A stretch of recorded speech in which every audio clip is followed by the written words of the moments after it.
वार्डबंदी जब हुई तब भी कांग्रेस पार्टी ने और मैंने इंडिविजुअल रूप से और हमारे साथियों ने वार्डबंदी पे ऑब्जेक्शन सबमिट किए थे। नगर निगम चुनाव और वार्ड बंदी को लेकर मामला अब पंजाब एंड हरियाणा हाईकोर्ट पहुंच गया है, जहां पर अदालत ने याचिका पर संज्ञान लेते हुए अगली सुनवाई की तारीख तय की है।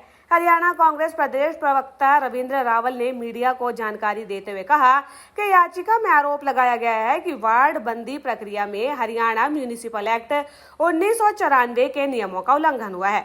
अदालत के अंतिम फैसले पर अब पूरी चुनाव प्रक्रिया टिकी हुई है।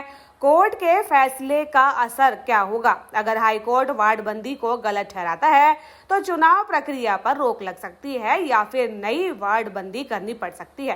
तो वहीं अगर सरकार के पक्ष में फैसला आता है तो चुनाव तय समय पर करवाए जा सकते हैं। सबसे बड़ा सवाल यह है कि जब नगर निगम की सीमाओं में कोई बदलाव नहीं हुआ तो वार्ड बंदी में बदलाव क्यों किया गया?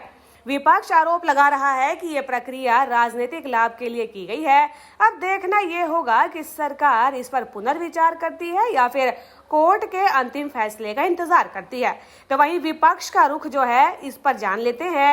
इंडियन नेशनल कांग्रेस की ओर से दायर याचिका को लेकर भी सवाल उठ रहे हैं कि क्या ये पूरी तरह तथ्यों पर आधारित है या फिर एक राजनीतिक रणनीति है।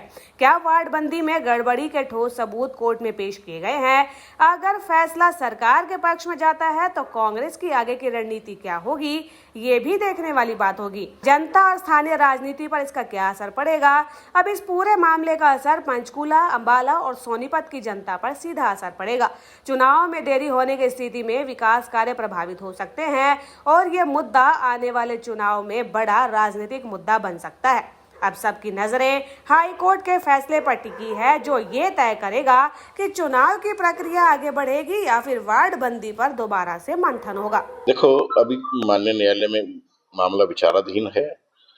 वार्डबंदी जब हुई तब भी कांग्रेस पार्टी ने और मैंने इंडिविजुअल रूप से और हमारे साथियों ने वार्डबंदी पे ऑब्जेक्शन सबमिट किए थे और कहा था कि आप वार्डबंदी को ठीक कर लीजिए। लेकिन प्रशासन, पंचकुला प्रशासन ने, नगर निगम ने भाजपा नेताओं के दबाव में एक तरफा उनकी फेवर करके वार्डबंदी की। तो अल्टीमेटली फिर हमारे और हमारे साथियों पूर्व पार्षदों को, उसमें तो पार्षद पूर्व हो गए ना उसके बाद, तो उसमें 6 पार्षद पूर्व हैं, जिसमें उषा रानी है, सलीम खान दबकोरी हैं, ये हमारे संदीप सोई हैं, गौतम प्रसाद हैं, परमजीत कौर है, गुरमेल कौर और मेरा छोटा ब्रदर नरेश रावल जो पहले 3 टर्म पार्षद रहा है। सबने मिलके माननीय उच्च न्यायालय में याचिका दायर की कि ऐसे से पंचकुला वार्डबंदी ठीक नहीं हुई। इसमें नियमों का जो हमारे डिलिमिटेशन ऑफ वार्ड्स रूल 1994 है म्युनिसिपल कॉर्पोरेशन के एक्ट के अंडर, उनका उल्लंघन किया गया है। तो इसलिए माननीय उच्च न्यायालय में याचिका लगाएगी कि आप डायरेक्शन दो कि इनको वार्डबंदी को ठीक करवाइए, क्वैश कीजिए। सुनवाई चलती 1.5 महीना, तो सरकार ने उसमें जवाब ही नहीं दिया, 2 महीने तो जवाब नहीं दिया। फिर हमने एप्लीकेशन मूव की वहाँ पे, ये तो जवाब नहीं दे रहे और ये तो चुनाव करा देंगे, फिर हमारी याचिका क्या होगा। तो माननीय उच्च न्यायालय ने पिछले हफ्ते से उस पर सुनवाई शुरू की है। तो उसके सबसे पहले उसमें 3-4 इशू थे। एक इशू ये था भी अनुसूचित जाति की जो सीटें थी पिछली बार 4 थी, वो घटा के 3 कर दी गई। दूसरा, बीसी कैटेगरी ए और बी की जो 2 सीटें हैं, दोनों महिलाओं के रिजर्व कर दी गई। हमने ये कहा कि रिजर्वेशन 50% कर सकते हो आप, एक पुरुष के लिए एक महिला होनी चाहिए। तीसरा, जो वार्डबंदी की, कहीं का सेक्टर उठा कहीं लगा दिया, कहीं का गांव उठा कहीं लगा दिया। अब दबकोरी गांव रामगढ़ से कहीं नहीं जुड़ता, वो 20 वार्ड में जुड़ता है, उठा के 19 वार्ड में कर दिया कि सलीम दबकोरी का अपना गांव जिसमें सलीम दबकोरी रहता है, उसके गांव को भी काट के वहां से 19 नंबर वार्ड में लगा दिया। आप देखो, जिस व्यक्ति उसको पता भी ये वहां जीतने वाला कैंडिडेट है, उसका वार्ड भी खराब कर दिया। खड़क मंगोली को कहाँ लगाया पता, एरिया जाके 23 और 25 जो शहरी सेक्टर है उसको खड़क मंगोली, नाडा, चौकी, बड़ा मदन उसके साथ लगा दी, वहां तक लगा दिया। इतना पंचकुला जो एमडीसी सेक्टर है उनको 2 सेक्टर पंचकुला से लगा दिया।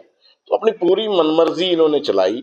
भाजपा नेताओं के इशारे पे प्रशासन ने वार्डबंदी की, उसी को लेके हमने वो चैलेंज किया हुआ है।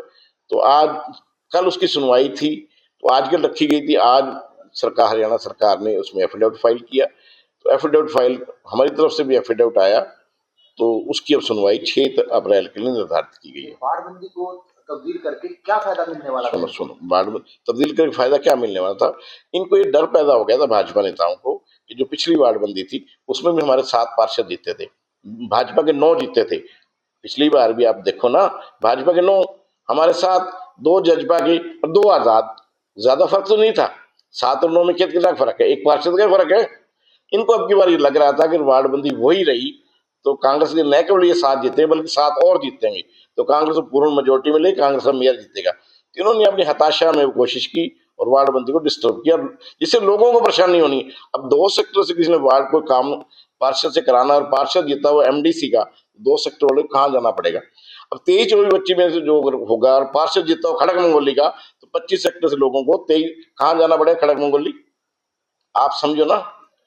तो इस प्रकार दबकोरी गांव वाले को वार्ड मोहर सरपंच लगवानी आनी है, रामगढ़ आना पड़ेगा पार्षद के पास। तो ये वार्डबंदी इस तरीके से गलत की गई थी, जिसको चैलेंज दिया गया। माननीय उच्च न्यायालय में याचिका में हमारी सुनवाई हो रही है और हमें और हमारे साथियों को पूर्ण विश्वास है कि इसमें हमें पूर्ण रूप से न्याय मिलेगा। बात 4 करोड़ की, तो 4 करोड़ का भी बुक भी लॉन्च की थी, तो उसको कैसे देखते? 4 करोड़ नहीं, 400 करोड़ की बुकलेट लॉन्च की है माननीय पूर्व मेयर महोदय ने। 450 करोड़ मैंने नहीं देखी वो, लेकिन वो उसकी सच्चाई है कि आपका 450 करोड़ कह रहे, 40 करोड़ का काम भी पिछले 5 साल पंचकुला में नहीं हुआ। विकास के लिए आप कहीं चले जाओ, चल पड़ा भी आप, इसके बंद करने के बाद चल पड़ते हैं। जगह जगह सड़क पे कूड़े के ढेर लगे पड़े, किसी शोरूमों के बैक साइड जाओ, किसी स्कूल के सामने चले जाओ। पंचकुला में सब्जी मंडियां लगती हैं, 3-3 दिन वहां से कूड़ा नहीं उठाया जाता।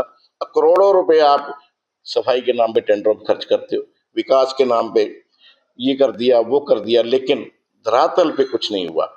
ये तो अब आपकी बात आएगी ना जब चुनाव डिक्लेयर होंगे, चुनाव होगा, जब प्रचार होगा, आप देखना कि जनता इनके पीछे कैसे पड़ती है।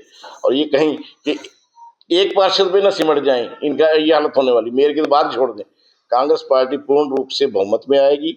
जिस व्यक्ति को कांग्रेस पार्टी हमारी देगी वो पूर्ण बहुमत जीत के आएगा। मेयर की टिकट जिसके पास होगी कांग्रेस पार्टी की, वो मेयर का चुनाव भी जीत के आएगा। पूर्ण रूप से हमारी पार्टी इसके लिए आश्वस्त है। राहुल जी, अभी घोटाला निगम का हुआ था, 4 करोड़ घोटाले, उसको कैसे देखते हैं? देखो, मैंने भी आप लोगों के माध्यम, चैनलों के माध्यम से ही, अब समाचार पत्रों के माध्यम से देखा है कि कोई घोटाला ऐसा हुआ है। तो मैं तो कह रहा हूँ कि हरियाणा सरकार को, लोकल बॉडी मिनिस्टर को, लोकल बॉडी डिपार्टमेंट को इसमें जांच बैठा के, उचित एजेंसी से जांच बैठा के जांच करे और दोषी जो भी हो, जिसने भी ये किया है, उस पर कार्रवाई होनी तो चाहिए। आपको क्या लगता है इसमें कोई पार्षद भी इन्वॉल्व हो सकता है? नहीं, मैं ऐसा कोई वेग एलिगेशन लगाता नहीं। जांच हो जाए, जांच में जो भी हो, चाहे अधिकारी हो, चाहे कोई भी हो, चाहे चुनाव प्रतिनिधि हो, जो भी हो, जांच होगी, सब सामने आ जाएगा। जिसने भी किया होगा he will face the music. Sir आपकी बात तो मैं बताऊं, जब मैं रहा, बात जब थी मेरे सामने, जब मैं टेक ओवर करके गया 2008 में, तो मेरे से पहले लोकदल की सरकार, लोकदल वालों को हटा के हम बने थे। तब भी विभिन्न बैंकों में अनिल जी पैसे इन्होंने रखे हुए थे, अलग अलग प्राइवेट बैंकों में। जो हाउस टैक्स इकट्ठा होता था, जो चीजें सरकार की ग्रांट आती थी, वो अलग अलग बैंकों में रखते थे। वो ईओ की मर्जी हो डिपेंड करता था। मैंने जाकर नियम बनाया कि हम ना सीधे कोटेशन मांगेंगे, सरकारी बैंक से मांगेंगे। जो हमें ज्यादा ब्याज ऑफर करेगा एफडी पे, एफडी के रूप में रखने होते थे। उसमें तो आपको तो एफडी में ब्याज 12-13% मिलते थे। अब तो कम हो गए, भाजपा राज में 5-4% भी आ गया। तब हमने कोटेशनें आमंत्रित की और जिसने हमें हाईएस्ट रेट दिया, हमने उस सरकारी बैंक में, जिसको नेशनलाइज बैंक कहते हैं, वहां पे वो पैसा रखा। सरकारी बैंक में गड़बड़ होने की चांस ही नहीं रहता, प्राइवेट बैंक में रखना ही नहीं चाहिए। ये हालत है कि प्राइवेट बैंकों में मैनिपुलेशन होने की बात रहती है, क्योंकि वहाँ हायर एंड फायर है, कभी एम्प्लॉय को रख ले, कभी निकाल देते हैं, उसकी जिम्मेदारी तय नहीं होती। सर क्या लगता है क्यों रखे गए प्राइवेट बैंक में? मतलब देखो ये तो वो लोग बता पाएंगे जो वो अधिकारी हैं या उस समय चुने हुए जो प्रतिनिधि, जो भी इंचार्ज होते हैं। देखो, आम पार्षद के हाथ में कुछ नहीं होता, लेकिन जो एफएनसी कमेटी होती है, जिसको बोलते हैं फाइनेंस कमेटी बोलते हैं, उसके हेड मेयर होते हैं। बिना एफएनसी कमेटी के 1 रुपया कहीं नहीं खर्चा जा सकता, कहीं रखा नहीं जा सकता, कहीं बदला नहीं जा सकता। तो एफएनसी कमेटी के चेयरमैन होने के नाते पूर्व मेयर को इस पे जवाब देना चाहिए आके लोगों के सामने कि क्यों पैसा रखा गया, क्या मंशा थी वहां रखने की। तो ये तो उनसे सवाल पूछा जाना चाहिए, आप लोगों को पूछना चाहिए उनसे सवाल ये। लेकिन मैं आपके चैनलों के माध्यम से कह रहा हूँ कि उनको सामने आके जवाब देना चाहिए पब्लिक को, और भाजपा को भी ये जवाब देना चाहिए कि आप जहाँ कहते हो सुशासन की बात करते हो, डबल इंजन ट्रिपल इंजन की बात करते हो, तो फिर कैसे होगी ये चीजें, क्यों हुआ ये? उसके लिए जांच होनी चाहिए, जो भी उसमें दोषी पाया जाए उसके विरुद्ध कार्रवाई होनी चाहिए।